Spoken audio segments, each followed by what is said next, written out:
Hello, I'm Avery Camp, and today I'm joined by Emma Clayton. And in addition to Jonathan Locke and Clissa Hughes, we are going to present our research over morbillivirus detection using real-time reverse transcriptase PCR. The purpose of this study was to design and validate a qualitative assay to detect the measles morbillivirus RNA in the presence of human DNA. Before we get into our research, I want to begin by giving a brief background over measles morbillivirus.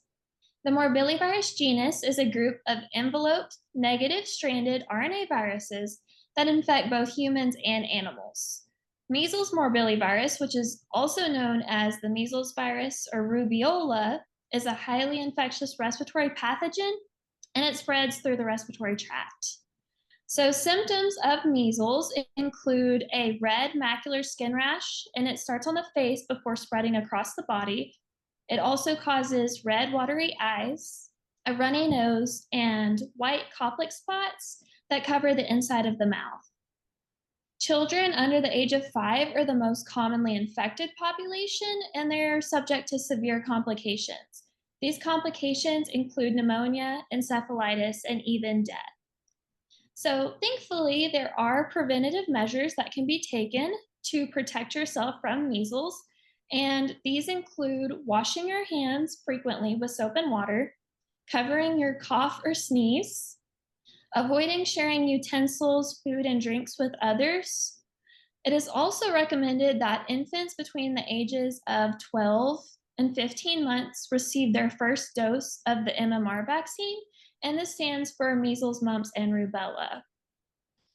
So, measles morbillivirus is a good candidate for eradication by a vaccine because it has a really low mutation rate.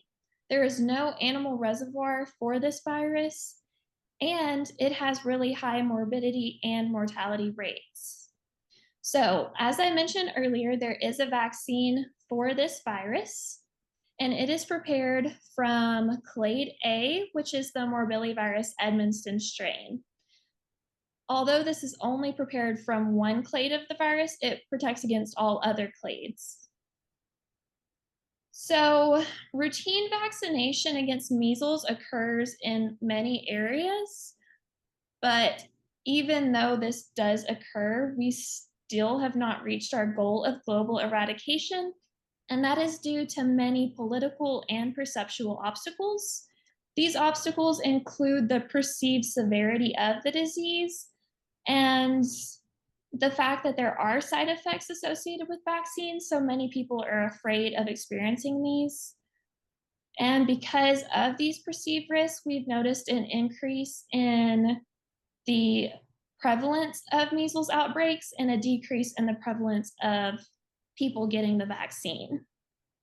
So, the most common molecular technique used to detect morbillivirus is real-time reverse transcriptase PCR, with the three most common molecular targets being the nucleoprotein, hemagglutinin, and fusion genes.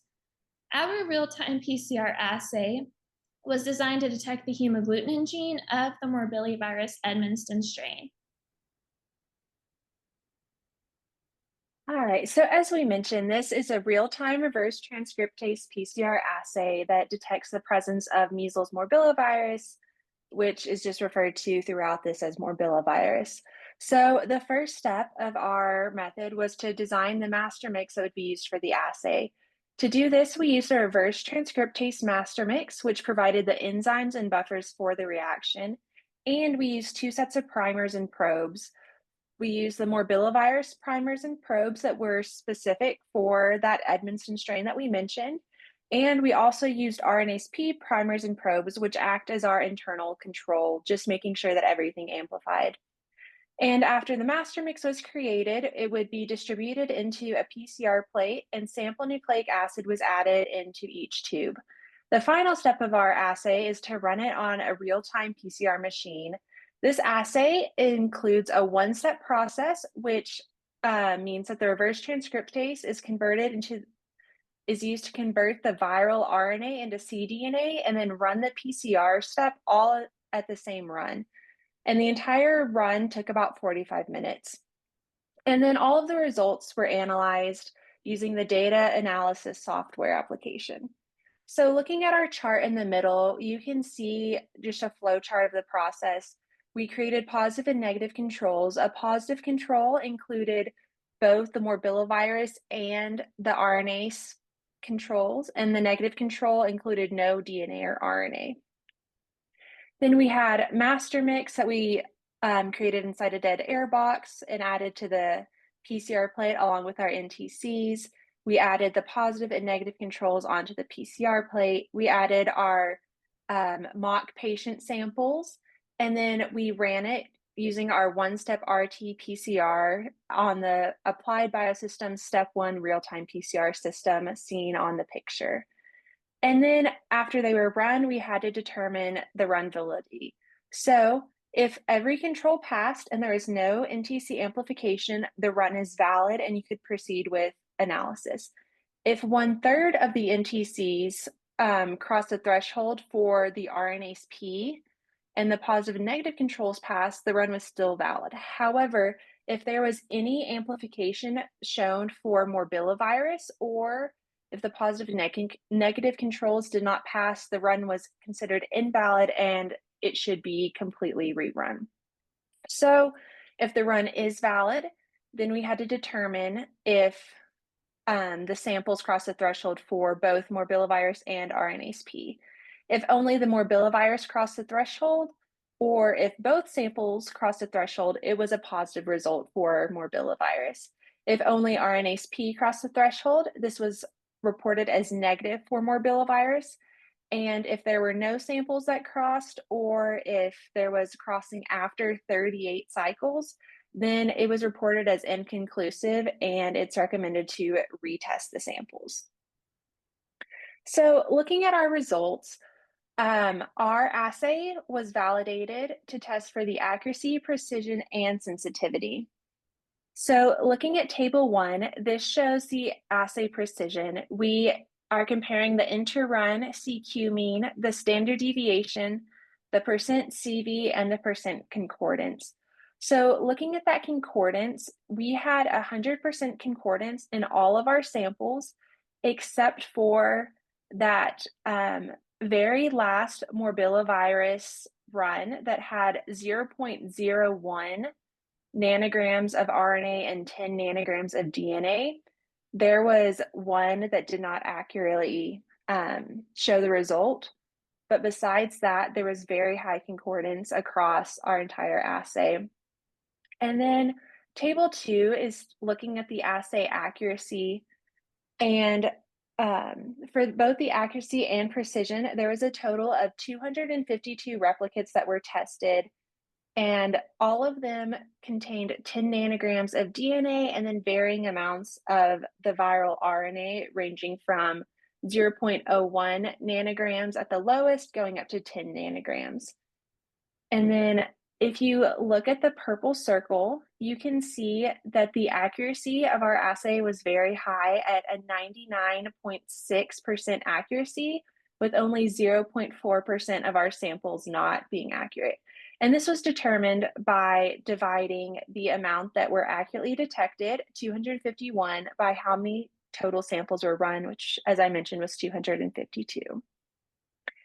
And then the between run precision, that's that percent CV that I mentioned. So except for that positive control on the morbillivirus, they were all, there was an average between run precision of 3.19 to 15.49, but the average within run precision was 2.43%. And then we also tested the lower limit of detection to determine the sensitivity of our assay. And this was calculated by performing a series of serial dilutions on our viral RNA. And as you can see, the lower the dilutions went, the less accurate it was. But at 0.0001 nanograms of RNA, our assay was able to detect it 100% of the time. But as we got lower, as I mentioned, such as down to 0.000001 nanograms, it was only able to be detected about 25% of the time.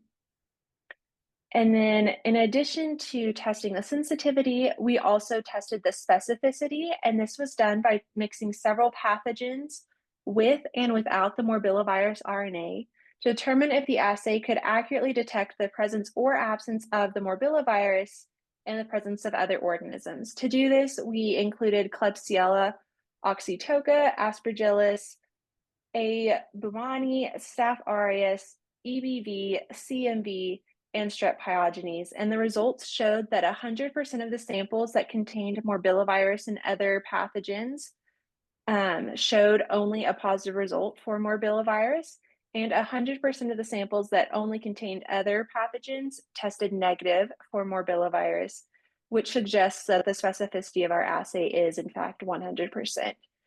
And then looking at our figure 1 amplification plot, and this is just showing, this is looking at the precision of our assay because the different colors each represent a different concentration of our viral morbillivirus RNA. And as you can see, they're all very on top of each other, again, indicating very precise results.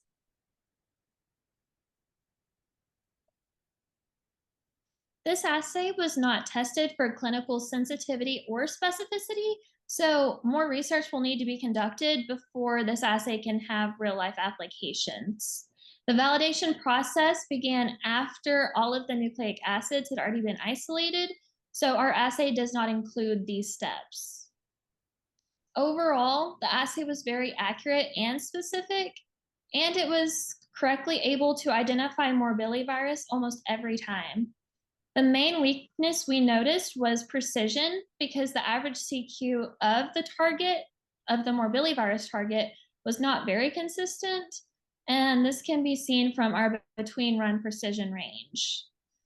This discrepancy can likely be attributed to using old primer and probe dilutions during our validation process, because once we made these fresh dilutions, we noticed that our precision got much better. Additionally, a new batch of morbillivirus RNA was used towards the end of our validation process, and this came in a lower concentration because originally we were using 10 nanograms of virus, but we had to lower that to 7.5 nanograms. So this could also explain our assay's relatively low precision. The validation was performed by 3 different people, and we used 2 different real-time PCR instruments. And this helped us to confirm the reproducibility of our assay.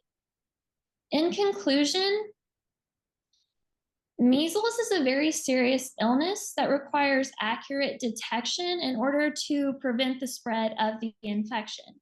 Based on the results, it was concluded that with further research and clinical validation, our assay could be an effective molecular tool for healthcare providers to detect morbillivirus amidst the recent surge in measles cases. The next step for this assay would be to perform clinical validation in order to determine the clinical sensitivity and specificity and confirm its efficacy in a clinical setting. Thank you so much for watching our presentation. And before we go, we would like to acknowledge the Texas Tech University Health Science Center School of Health Professions and the Master of Science in Molecular Pathology program for supporting our research and furthering our education. Thank you.